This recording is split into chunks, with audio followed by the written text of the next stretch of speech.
오늘 첫 번째 순서는 여기까지 하고요. 두 번째 순서로 넘어가 보겠습니다.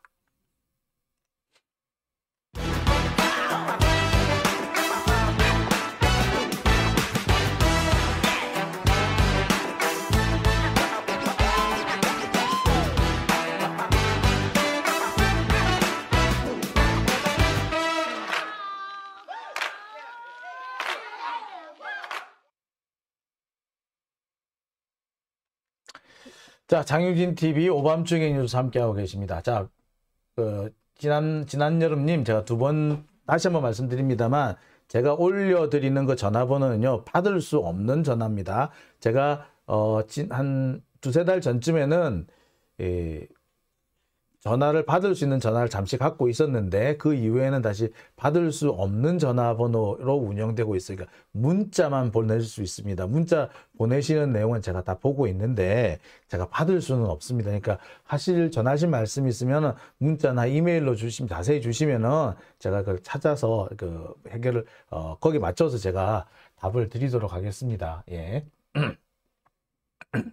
그리고 제가 이 문자 공개해 드리는 거는요, 거기 사실은 전화 통화는 안 된다고 보시면 돼요. 이게 통화 안 되는 전화번호가 그렇게 제공이 됩니다. 여러분들 혹시 필요하신 분들은 뭐 그런 방식이 있으실 것 같은데, 더 탐사에서도 똑같은 걸 써요. 그러니까 제보 전화는요, 문자만 받을 수 있습니다. 예, 그런 그 제도가 있거든요. 그러니까 제가 그 두세 달 전에는 전화랑 연동이 돼가지고 한 몇 번 전화를 받은 적이 있습니다만 제가 그 뒤로는 다시 이 문자만 되는 번호로 지금 다시 바꿔놨거든요. 그래서 제가 정확하게 전화를 주시면 제가 전화를 받을 수가 없어요. 네, 다시 한번 말씀드립니다. 전화를 받으실 수 없습니다. 예. 문자를 로 용건을 좀 간단하게 말씀해 주시거나 좀 긴 내용이면 이메일을 보내주시면 제가 거기에 답을 드리겠습니다. 자, 그러면요, 다음 얘기로 넘어가 보겠습니다. 자, 두 번째 주제는요, 정순신 아들의 학폭 사건, 과연 한동훈은 몰랐을까 하는 내용으로 좀 준비를 해 봤습니다. 제가 지난 한 2, 3일 전에도 한번 다뤘던 내용이 있죠. 한동훈은 현재 법무부 산하에 인사관리단이라는 것을 운영하고 있습니다. 원래는 인사혁신처에서 운영해야 될 인사관리단을 법무부가 가지고 왔죠. 또는 옛날에는 이게 청와대 민정수석실에서 하던 기능을 한동훈이 가지고 왔습니다. 그러니까 한동훈은 지 한 손에 검찰총장직도 갖고 있고, 지금 지가 세 가지 역할을 다 하는 거죠. 지가 검찰총장이자 법무부 장관이자 민정수석이자 이걸 다 하고 있는 거지. 민정수석이 해야 될 일을 지가 가져왔으니까 뭐 그것도 지가 민정수석인 거죠. 민정수석이자 검찰총장이자 법무부 장관이자 다 그런 거야. 자, 그렇게 무소불위의 권력을 휘두르고 있는 한동훈이 과연 정순신 아들의 학폭 사건에 대해서는 몰랐을까요? 몰랐다면 무능한 거고요. 알았다면 범죄죠. 알면서도 이런 놈을 국가수사본부라는 주요 공직에 앉혔다. 이건 범죄죠. 자, 과연 그렇다면 한동훈은 범죄를 저지른 걸까요? 아니면 무능한 걸까요? 그 얘기를 좀 해볼까 합니다. 자, 얼마 전에 지금 뭐 거리에 이런 플랜카드가 내걸렸다 그러죠. 연진아, 니네 아빠도 검사니? 예. 그 학폭 사건을 다룬 게 더 글로리라는 그 드라마죠. 이 드라마 때문에 연진이라는 이름이 상당히 요새 많이 회자가 되고 있는데요. 그 연진이가 학폭 사건을 저지르고도 승승장구할 수 있었던 것은 혹시 아빠가 검사였기 때문 아니냐? 뭐 이런 얘기인 거죠. 그래서 연진아, 니네 아빠도 검사니? 였어요. 근데 누구는 그런 얘기도 하죠. 남편도 검사하라고. 예, 아빠가 검사가 아니라 사실은 남편도 검사야 뭐 이런 얘기가 나온다고 하죠. 윤석열이 지금 사실상 대통령직에 있으면서 김건희의 주가 조작을 다 봐주고 있지 않습니까? 김건희의 주가 조작, 최은순의 주가 조작, 심지어 통장 잔고증명서 조작까지도 다 윤석열이 봐주고 있는 거 아닙니까? 정말 검사 하나가 있으면 세상에 무서울 게 없을 것 같아요. 그죠? 학폭을 저질러도 빠져나가고 주가 조작을 저질러도 빠져나가고 대한민국은 정말 검사 왕국, 검사 제국이 아닌가라는 생각이 듭니다. 대한민국의 특권 계급은 검사인 것 같아요. 그러니 그 많은 잘못을 저지르고도 고위공직에 떡하니 앉는 거 아닙니까? 아니 정순신 얘기까지 갈 필요도 없어요. 한동훈은 뭐 어때? 한동훈 같은 경우 딸, 여러분 잘 아실 겁니다. 미래소녀 사건. 6월 초에 갔는데 6월 말 7월 초까지 봉사활동을 다녀갔다는 그 확인 사인이 다 돼 있는 그런 황당한 사례 여러분 보셨을 거예요. 그거 왜 수사를 안 하죠? 한동훈이니까 수사를 안 한 거죠? 검사면은 이렇게 안 해도 되는군요. 한동훈 딸의 그 논문 같은 거, 논문을 그 숱하게 발표한 이유가 뭐겠어요? 다 입시에 쓰려고 했던 거 아닙니까? 근데 그 논문 내용들이 상당히 보면은 표절을 해왔다거나 혹은 다른 사람이 대신 써줬다거나 한 일을 의심을 받고 있습니다. 당연히 문제가 되죠. 근데 아직까지 그 부분에 대해서 수사가 진행이 안 됐습니다. 한동훈 하는 말? 입시에 쓰진 않았지 않습니까? 아이 인간아 못 쓰게 됐지. 미리 들켰으니까. 못돼 처먹어가지고 이 새끼가 진짜. 그러면서 한동훈은 지금 뭐하고 있어요? 자신에 관련된 지 딸의 입시 비리와 관련된 불리한 보도가 나갈 것 같으니까 고소고발을 처하고 있지 않습니까? 뭐 이딴 새끼들이 다 있나 몰라. 이런 짓을 해도 대한민국에서는 허용이 되나 보죠? 검사면 다 되나 보죠? 다른 나라 같으면요. 검사가 이런 식으로 행동하잖아요. 그럼 얘가 직권남용으로 잡혀가요. 법 왜곡죄로 잡혀가요. 아유 진짜. 지금 대한민국에서 벌어지고 있는 이 여러 가지 문제들은 검사가 법 위에서 지 멋대로 행동하고 있기 때문입니다. 검사면은 처벌도 피하고 검증도 피하고 언론도 주물락될 수 있기 때문에 생기는 일이에요. 언론 지금 다 한동훈한테 지금 한동훈이 무서워가지고 절절매고 눈치나 찔찔찔 사고 있고 하다못해 한동훈 패션 아이템 완판됐네 이딴 기사 하나 쓰고 있고 아이고 이것들도 언론이야? 진짜 이런 것들은요 존재 가치가 없어요. 싹 그냥 없애버리는 게 맞아. 얘들은 기자를 하면 안 되는 애들이고 언론사를 하면 안 되는 애들이야. 한동훈 무서워가지고 지금 한동훈 찬양가만 부르고 있는 이것들이 무슨 아이고 참. 자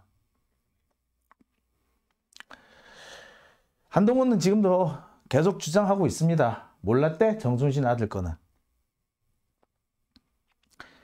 김건희에 대해서는 그러면 모른다고 할 건지 아니면 뭐라고 할 건지 모르겠네요. 근데 이 김건희와 관련해 가지고 한동훈은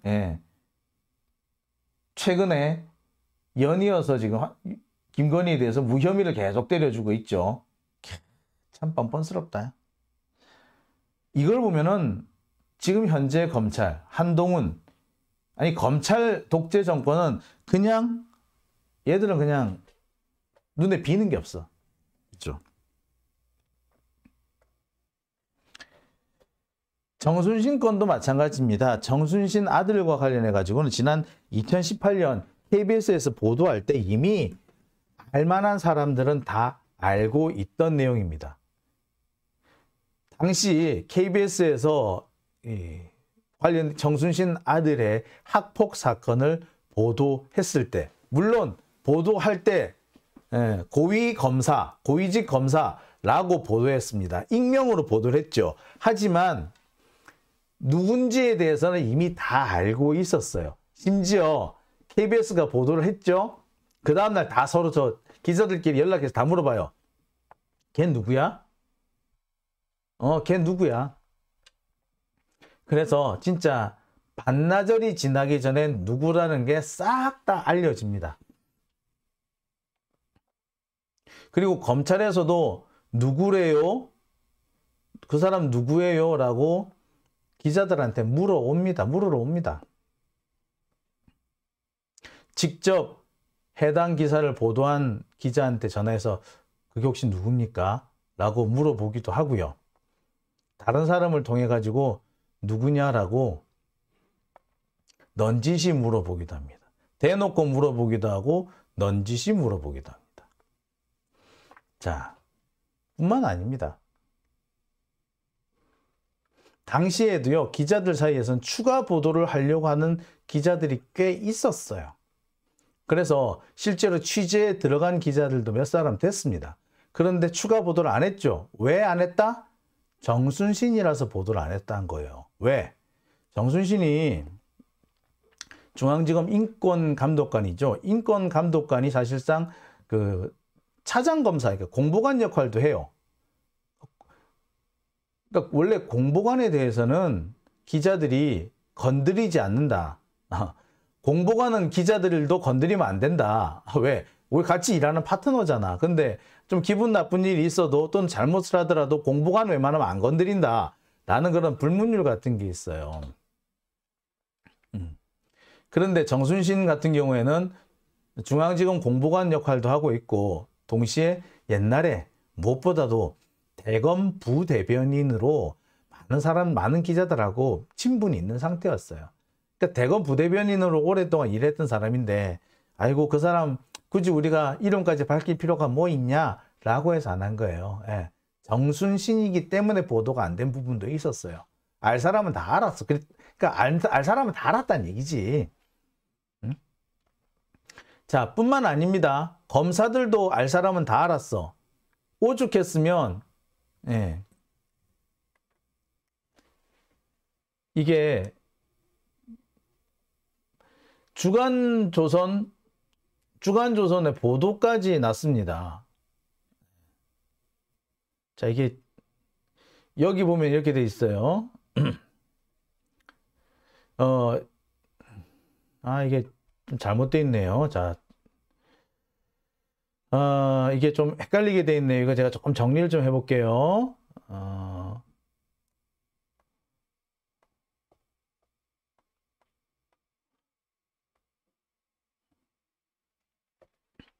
자, 이게 아이고 헷갈리네. 예.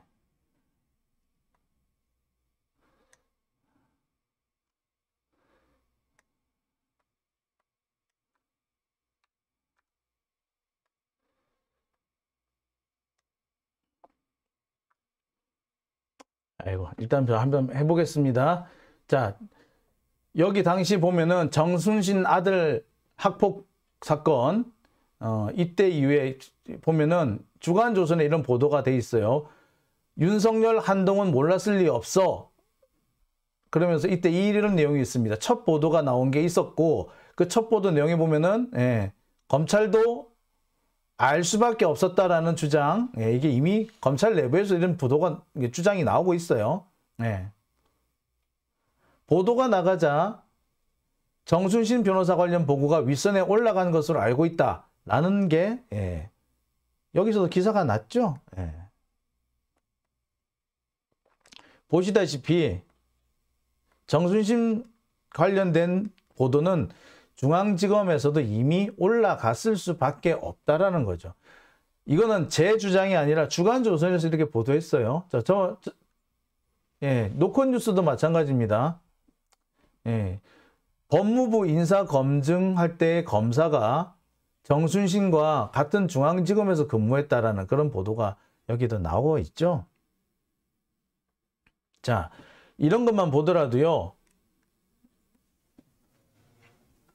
정순신 아들의 학폭 사건에 대해서 한동훈이 몰랐다라는 것은 말이 안 된다는 겁니다. 당연히 알았을 겁니다. 따라서 이 부분에 대해서는 한동훈한테도 책임을 물어야 되죠. 네 인사관리단 하면서 뭐 했는데? 이런 것도 하나 못 거르고 뭐 했는데? 라고 분명히 지적을 해야 되겠죠. 그런데 이거는 국회에서도 좀 해야 되고 경우에 따라서 이걸 가지고 해임 건의안 통과시킬 수도 있었어요. 근데 이 문제가 왕창 묻혔죠. 이 문제도. 왜? 수박들 때문에 그렇지. 수박들의 반란 때문에 모든 것이 덮여버렸어요. 제가 이 수박들을 도저히 용서할 수 없다라고 하는 이유 역시 여기에 있는 겁니다. 심지어 이렇게 큰 문제, 정순신 아들 학폭 사건, 그리고 이 학폭 사건을 한동훈이 사실상 알면서도 보고하지 않았다. 알면서도 모르는 척했다. 이런 정황이 나와 있는데 이거를 국회에서 정치적으로 반드시 따지고 넘어가야 되는데 이것도 다 덮여져 버렸어. 뭐 때문에? 수박들의 반란 이것 때문에. 이게 모든 걸 다 덮어버렸어요. 수박들의 반란이 아니었으면 지금쯤 이걸로 난리가 났어요. 정상이에요. 한동훈도 지금 박살이 났어야 돼. 한동훈을 박살낼 수 있는 기회를 수박들이 날려버린 거예요. 뿐만이 아니죠. 지금 김건희 코바나 컨텐츠 협찬 관련된 문제, 이게 무혐의로 종결이 됐지 않습니까? 증거가 불충분하대요. 소환조사 한번 안 하고 압수수색 한번 안 하고 증거가 불충분하대요. 당연히 불충분하겠지. 수사를 안 했으니까. 근데 이 건에 대해서도 사실 정치적으로 엄청 문제가 될 상황이죠. 근데 지금 조용합니다. 왜 조용을 할까요? 네. 수박들의 반란 때문에 그 모든 것이 다 덮여져 버렸습니다.